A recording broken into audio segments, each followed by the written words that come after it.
Megan, and today I'm here to bring you my January wrap-up. Now for the month of January, I'm actually very pleased with my reading month. Oh my god, Matilda. The month of January, I ended up reading a total of 5 books, almost 6, almost finished with my 6th book, but couldn't quite accomplish it. But each of the 5 novels were both really great, really liked them, and most of them are pretty decent in size as well. So overall, pretty pleased. Without further ado, let's just go ahead and jump right in. The first book I finished in the month of January, I literally read on the first day of the year in one day. I just totally got sucked in. It was just great. And that book is Freaks by Amanda Hawking, and this was sent to me for review by St. Martin's Griffin, whom I'm working with for this video. This is a YA fantasy paranormal series following our main character Mara, and for her whole life she has been a part of like a roaming carnival, if you will, traveling from town to town, and everyone within this carnival has special paranormal type of powers. Her mother can tell the future, so she's a fortune teller within the carnival. Some of them have incredible strength, some of them have incredible healing, etc. You get the point. However, Mara herself does not have any powers, and at the beginning of the novel, Mara and her carnival and her family settle in a new town to, again, make money. However, this particular town is very, very strange. Strange things start happening. However, they can't leave. It's full of mystery and adventure. Mara meets a boy, and from there the story kind of unravels. This is a fast-paced, for sure, YA story. It definitely kept me engrossed as I literally read it in a day. It definitely is a little cliche. It has some tropes. It has some insta-love elements, and I would definitely say my biggest complaint with this is sometimes the plot felt a little convenient. Things would just sort of happen every once in a while and you're like, wait a second. Can we get a little more explanation for that? But however, I still really liked it. I thought it was a lot of fun. Again, I read it in one sitting. Mara was a really spunky character who I loved reading her perspective from. Her family was really interesting, and I thought the carnival setting was really cool and unique, and I just really enjoyed it. So I ended up giving this like a 2.75 out of 5 stars.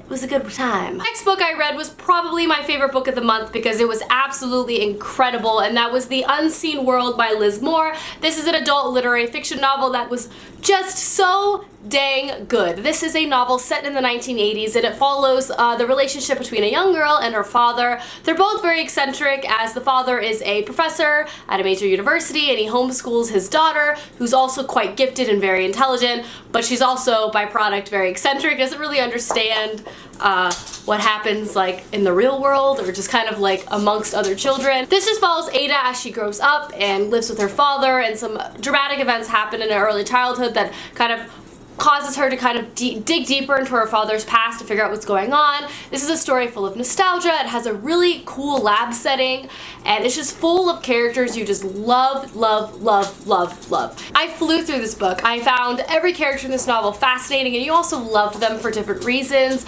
I really liked the setting. It jumped forward and back in time, both as Ada, she's adult, and a child. Ada as a child in this novel I actually really respected as well. She is a child narrator, like 12 years old, but incredibly smart and much smarter than me, and her perspective on the world is definitely a unique one, and I just really enjoyed this novel a lot, and I ended up giving it a 5 out of 5 stars. Next up, I read the Perustopia Book Club Pick of the Month for the month of January, and that is Ever the Hunted by Erin Simrill, and this month we are working with HMH Kids. This is another YA fantasy novel. It's following our main character Britta. At the beginning of this novel, we are introduced to Britta, who's a very formidable woman. However, at the beginning of the story, she's faced with heartbreak. Her father has just passed away, and she's now become the town outcast. However, growing up, her father, being a very renowned hunter and tracker, has trained her and equipped her with all of those skills.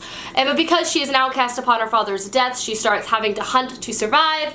However, she is arrested at the beginning of this novel, and the only way to get her freedom is to find her father's murderer. This is a story that is full of adventure, romance. I have a full review of this, which I'll leave linked down below. It's just, I really liked it. I really, again, love Britta. She was such a formidable main character, set full of skill and talent, and again, just a really nice level head on her shoulders. The romance in this I also really appreciated because it's impossible to be insta-love just because the two characters have known each other for such a long time. So it was just really nice to see that develop.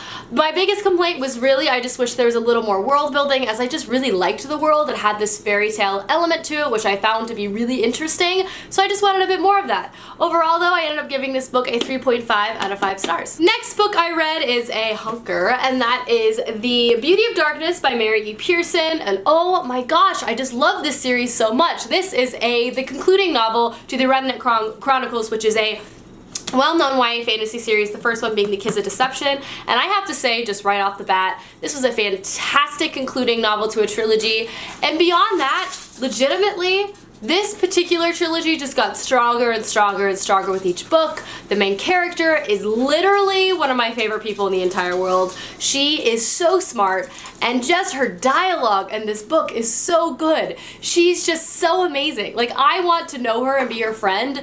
She's just so formidable. Like, she's strong, both physically, I suppose, but more so, she just has such a wit about her and ability to, like, speak. It's just so amazing. Again, full of political intrigue and just so much drama in this third concluding novel. It's so good. Highly recommend this series. This last one was long, but I flew through it. I think I read it in like 3 days because it was just crazy town. And the last book I finished in the month of January is The Fate of the Tierling by Erica Johansson, another third and concluding novel to a famous trilogy. I'm really proud of myself for finishing 2 book series this month. Like, props to me. This is a concluding novel to one of my all-time favorite YA trilogies. I have been reading it for a long time, and I'm really happy with the concluding novel of this. I will say, I actually wish I reread the first 2 books before I read this, just because it had been a minute, and it took me a little bit to get back into the world. However, when I got into the world, I fell back in love with everything about it. Erica Johansson, again, has just such skill with writing characters and storylines and all of these different threads and how they come together, and her work is just so amazing. Particularly, this story had a lot of that, and it was very good. The ending completely destroyed me. At first, I was like, what the heck? And then I just, like, the more I thought about it, the more I absolutely loved it. It's just, this is such a fantastic story that combines so many interesting elements. I don't want to talk about those elements because I actually feel that's a little spoilery. There's basically a twist in this story that reveals itself, and it's just so unbelievably good. It's just so unbelievably good and unique that it just really adds a flavor to this fantasy series that I just haven't seen in any other, that I just really respect and appreciate. Again, Kelsey, great main character, love her. Totally powerful, amazing, selfless, completely awesome. Just really loved this story. If you haven't read the first one, which is The Queen of the Tierling, would highly recommend. It's an amazing, amazing, amazing story. Alrighty guys, that is my January wrap up. Sorry if I just kept saying everything was so amazing. I loved a lot of the books I read this month. It was a good reading month. Anyway, I hope you guys enjoyed this video, and I'll see you soon with another one soon. Goodbye!